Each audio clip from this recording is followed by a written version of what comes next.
Man, another video nasty. Good thing I got a sponsor for this video.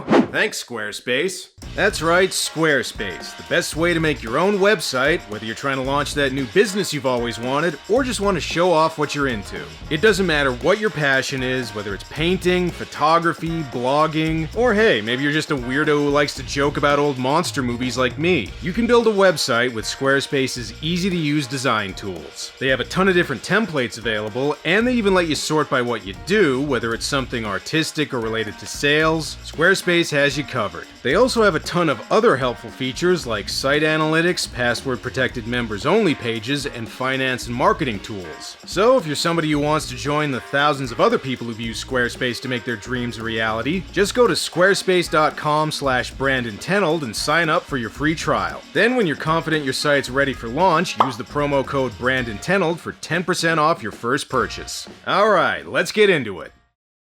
Okay, I've talked about a few movies that were produced by legendary Italian filmmaker Dario Argento, but so far the only movie I've done on this show that was actually directed by him is that disappointing 3D Dracula movie from 2012.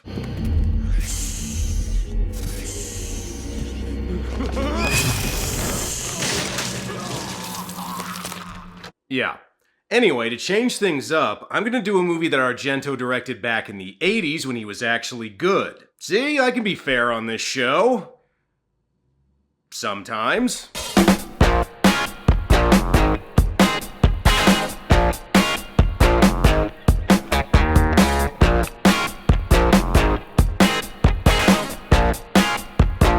Tenebrae, or Tenebrae, or Unsane if you're watching the original US release, is a 1982 Italian horror movie directed by Dario Argento, who had gotten success in the United States a few years earlier with Suspiria. Tenebrae was intended as something of a return to Argento's roots, and a throwback to Italian Giallo thrillers of the 1970s that influenced the slasher movie genre that was taking off in America in the early 80s. It was also something of an Argento family affair, being produced by Dario's father Salvatore and brother Claudio Argento, and I'm sure if his daughter Asia had been of age at the time, he probably would have included a nude scene for her in the movie as well. It was also put on Britain's infamous video nasties list, being banned in the country until 1999, and the North American release was cut by around 10 minutes and retitled Unsane, I guess because they thought people wouldn't know what the word Tenebrae meant. It means darkness, by the way, so I don't know why they didn't just retitle it that. All that heavy censorship meant that this was one of Argento's more overlooked films, but recently it's been re-evaluated as one of his best. Now, Dracula 3D, on the other hand, that movie's still considered a piece of shit. Come on, movie, I don't want to read the novel first, I'm lazy. The impulse had become irresistible. There was only one answer to the fury that tortured him. Hey, that's not what that said. Every humiliation which stood in his way could be swept aside. Yeah, you say that, but there's no sweeping aside the humiliation of Dracula 3D. I will say this, though, it is nice to be watching something that looks like an actual movie and not raw footage for a Sega CD game that never got released. And check out that soundtrack.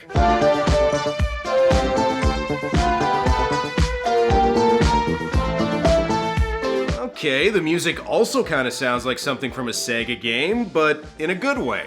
Like a lot of Argento's movies, the soundtrack here was done by Italian prog rock group Goblin. Well, okay, technically it wasn't, but 3 members of Goblin worked on the music here, so it's basically a Goblin soundtrack. I mean, if you have John, Paul, and George, I think that counts as the Beatles. Despite all the opening narration about murder, I really wish somebody would kill this cyclist for taking up an entire lane. Wait, he's going to the airport and had somebody drive his luggage there? Oh, now I really want him dead. Unfortunately, he's our main character, so I doubt that's gonna happen anytime soon. This is Peter Neal, played by Anthony Franciosa, a successful horror writer who's taking a trip to Rome to promote his latest book, Tenebrae. Hey, that's also the name of the movie. He might want to hold off on his trip, though. I think there's a slasher movie killer loose in Rome.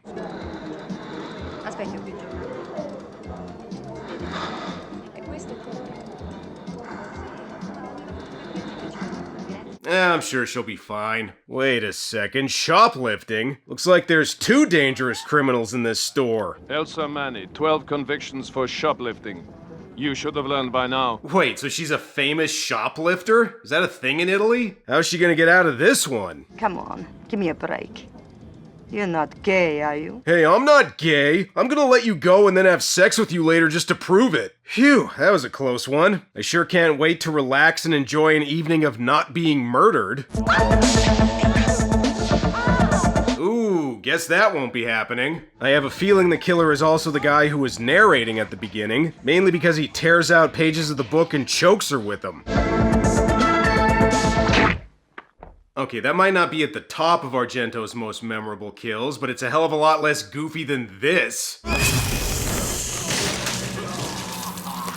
Seriously, Argento made a movie where Dracula turns into a giant praying mantis. That's a real thing that exists. I will say, this is probably the only slasher movie that has a POV shot of the killer delivering fan mail. Anyway, Peter arrives in Rome and meets with his agent, Bulmer, played by John Saxon. Let's see. John Saxon isn't playing a cop, which means he might be the villain. Bulmer set up an interview for Peter that I'm sure is gonna go well. Tenebrae is a sexist novel.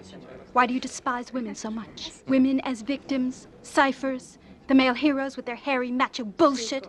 How can you say it isn't? Jesus, lady, what the hell did he do? Say he didn't like that 2019 Charlie's Angels movie or something? As you can probably tell, this character was Argento's way of addressing people who accused his work of promoting misogyny and violence in real life, and just critics of horror movies in general who were becoming increasingly vocal in the 80s. And with that in mind, I'm a little surprised he didn't make her look like this. That's all this movie is just mindless, bloody violence. It's okay, though. They're actually friends.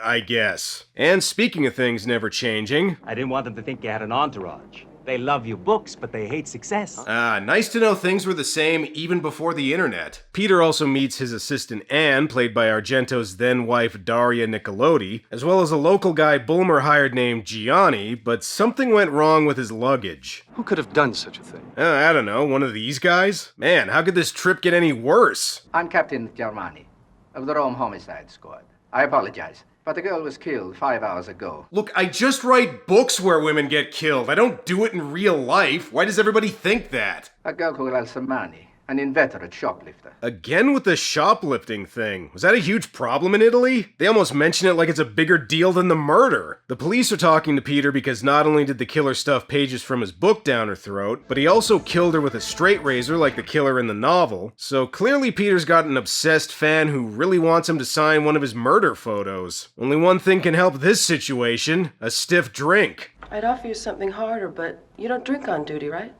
I only drink on duty.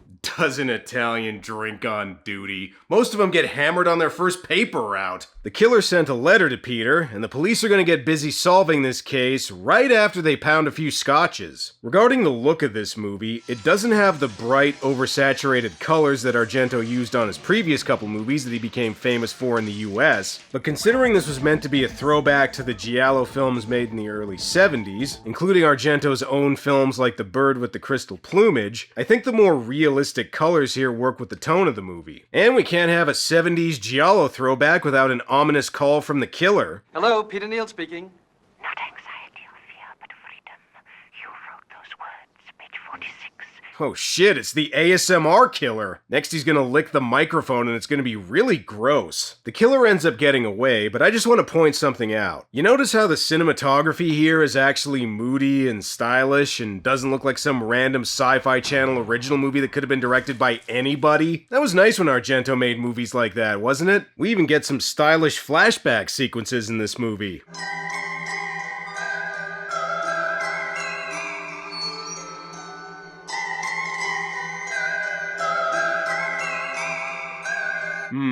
I probably can't show where this scene is going. Unfortunately, one guy ruins the mood by getting slap happy. It's all good though. Not only do the other guys chase him down, but the lady even ends up dominating him by making him play a game that even Dan Schneider would think is a bit much. Somehow I think book critic lady would still have a problem with this though. She even seems to have a problem with guys playing arcade games. Okay, actually she doesn't like her girlfriend hitting on guys right in front of her. Oh, you didn't know this character is supposed to be a lesbian? You can really tell by how incredibly into this kiss the actress seems to be. There's a face that says, alright, I'll do it, but just don't do too many takes, okay? So what are they arguing about? You make me sick. All right. You want to know what happened?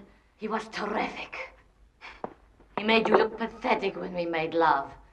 For a start, he...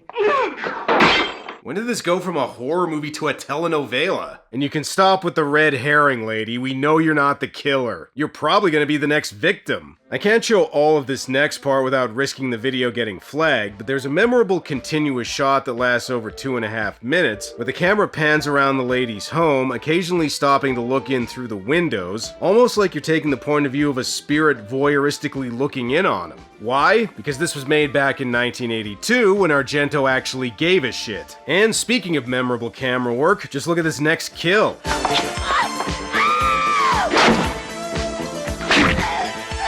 Yeah, that's right, we get a POV shot through a shirt. This is for giving my book a bad review. Oh, and we also get a kill involving broken glass, cause, you know, Argento tends to like those. Plus she's got a pose for the movie's poster. Peter gets another letter from the killer, and just think, if this were made today, the killer would probably be spamming his inbox instead. Sic transient Gloria Lesby. What does that mean? It means our killer most likely had a higher education and studied Latin. Nah, I think that's just a fancy way of saying he just killed 2 lesbians. Even though book critic lady is dead, Peter has a TV interview with a creepy guy who also implies that his books might encourage bad behavior. Tenebrae is about human perversion and its effects on society. I'd like to know how you see the effects of deviant behavior on our lives. Look, man, it's the 80s. Instead of blaming books for deviant behavior, can't you just use a Judas Priest album as a scapegoat or something? This movie's theme of whether violence in art could potentially influence violence in real life, and asking whether the creator should be held responsible for it, not only reflects a lot of the criticism that Argento dealt with at the time, but also stands in stark contrast to Dracula 3D, which made me want to get violent in real life.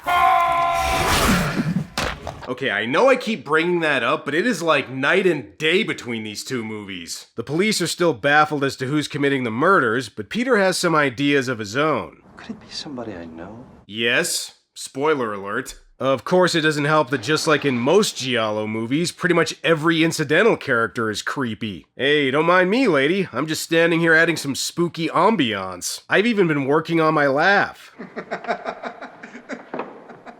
We also get a dog scare, but while in most 80s horror flicks this would be a one-off fake-out, here it's actually real.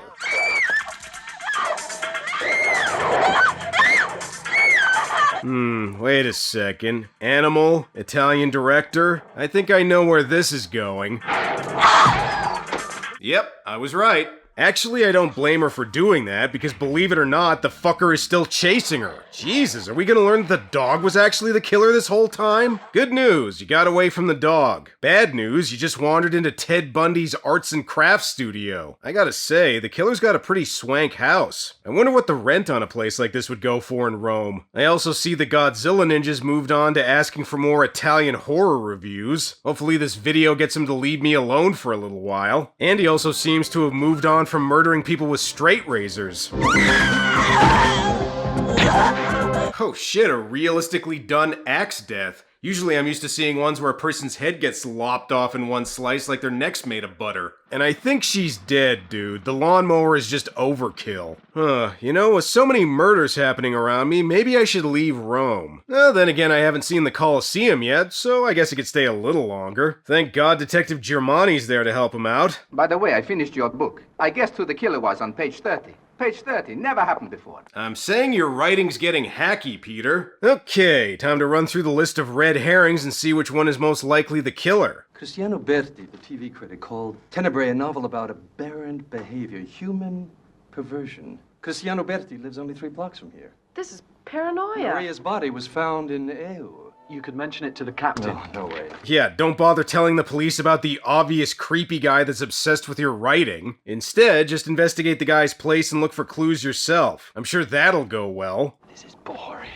All detection's boring. Hey, come on, fellas. I know this movie's a bit of a slow burn, but compared to the last Argento movie I did on this show, it's a fucking masterpiece. Alright, remember, the plan is to ask him how much he paid for this place, then find out if he's the killer. Okay, I think we can probably eliminate him as a suspect. Oh, and by the way, the only thing the killer hates more than red herrings is Argyle sweaters, so you better get the hell out of there, kid. What did you see, the killer? I don't know. I didn't see anything except Except the axe. The camera work made sure he was very well hidden. You've got to go to the police. What you saw could break the case. I didn't see shit. Okay. You should still probably go to the police. People still keep getting murdered around Peter, but on the plus side, he's probably gonna bang his assistant. I'm sure that won't lead to any awkwardness. Peter, in the morning, we'll both forget about this, okay? Yeah, that's pretty much what I was planning. Oh shit, more stylish cinematography. I think I figured it out. The killer is Argento back when he actually made good movies. I mean, those are his hands whenever they show the killer's gloves. Despite Peter wanting to leave Rome, his agent wants him to stay. He's got a book to sell, damn it. You know what we'll do? I'll book a suite for you at the Hotel Florio in the hills. Tell everybody you're going to New York. Just lay low till the publishers and the financiers come back. I mean, it's $1 million deal. They even want to make a movie out of your book. They got that Suspiria guy signed on to direct it. And how's this for a shocking twist? Turns out John Saxon's having an affair with Peter's ex-fiancée.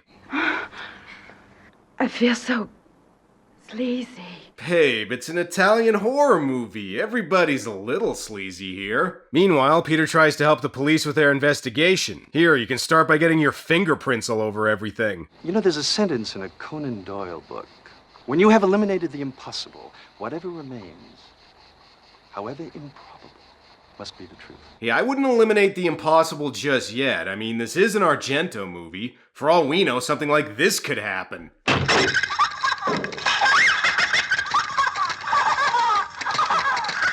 It's been a while since Peter got a letter from the killer, but I see his ex-fiancée now has a secret admirer. I don't know what's in that package, but hopefully it's something that'll go nicely with whatever the hell this is in the background. POV shots are always pretty common in slasher movies, but I think this is the first one where we see the killer get smashed at a bar. I'll have a Negroni, please. Here's a fun fact. According to Argento, this movie actually takes place in the future, after a catastrophic event has left the world more sparsely populated. Okay. Gotta say I didn't pick up on that at all, and I'm kinda wondering if Argento just said it to fuck with people. You know, I kinda wish more directors said stuff like that about their movies. What, you didn't know Driving Miss Daisy actually takes place millions of years in the future after a nuclear holocaust, and all the characters are actually hyper-evolved cockroach people? Well, guess what? It does. The director said so. In most movies, John Saxon would either be the villain or someone who helps stop the bad guy, but here he's just another victim. Damn, and John Saxon was just 2 days from banging Peter's ex-fiancée again. Later that night, Gianni goes back to the house where the TV presenter was murdered to see if he can find any clues to the killer's identity.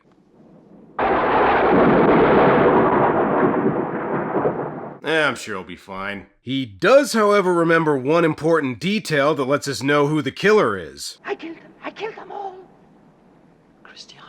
I killed them all. I killed them all. He was the murderer. Ah, so the guy who got murdered by the killer is the killer. Wait, that doesn't make any sense. The creepy TV presenter confesses that he killed them all, implying that he's the guy who killed all the women with the straight razor, just like in Peter's novel. But then he ended up getting murdered by another Giallo movie killer? I've heard of copycat murderers, but this is the first time I've seen one that decided to go straight to the source. Congratulations, Gianni, you solved the case. Sort of. Unfortunately, there's an important clue you missed. Another body. Yours.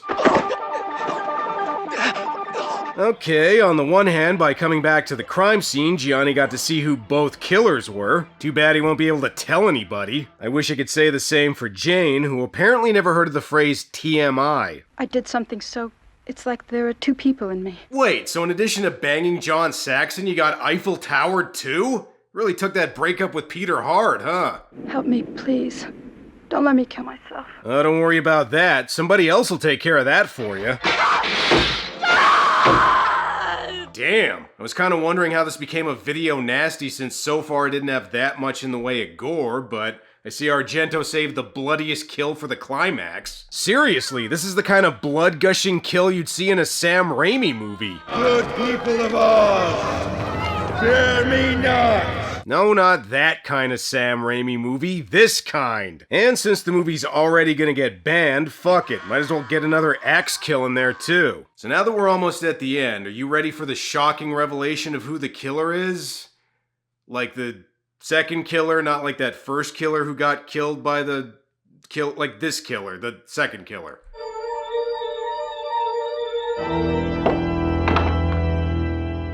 That's right, Peter is actually the killer.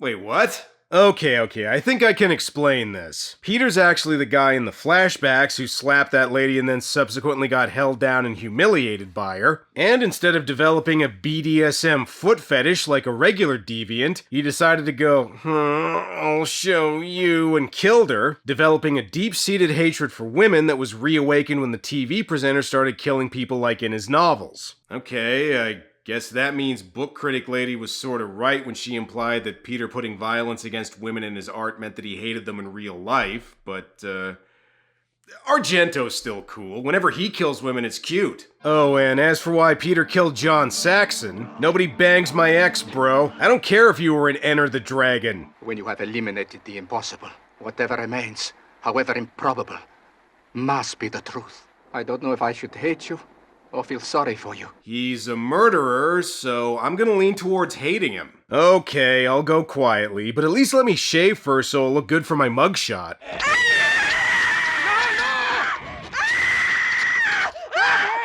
Alright, look, dude, we already got the video nasty classification with the last kill. You can stop now. You know, it's not often you see a murder mystery where the killer is taken care of partway through by another killer. Imagine you're watching a Halloween movie and all of a sudden Michael Myers gets killed at the halfway point and it's revealed Dr. Loomis is the new killer. Oh, and speaking of Halloween...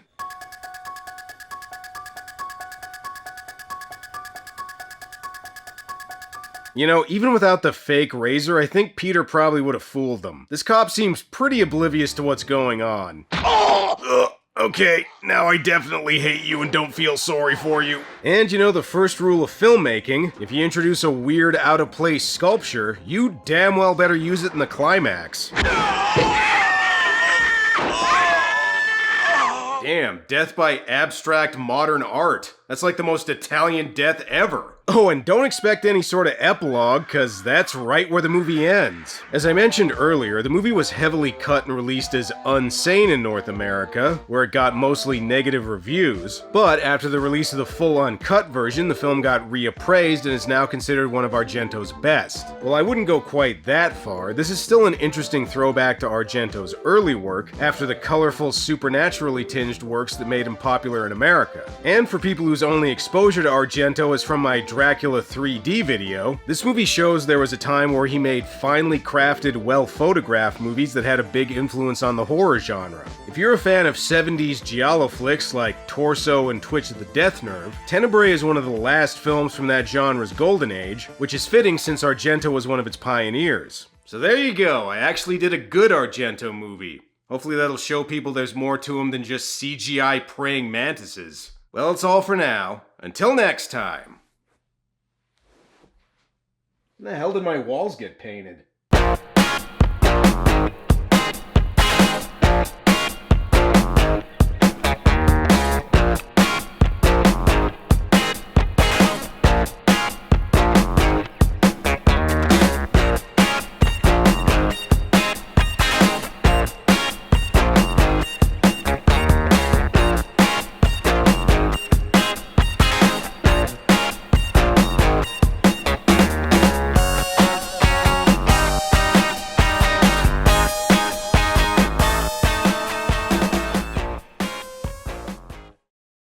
Oh, Massimo, when are you going to take my picture? Never, sweetheart.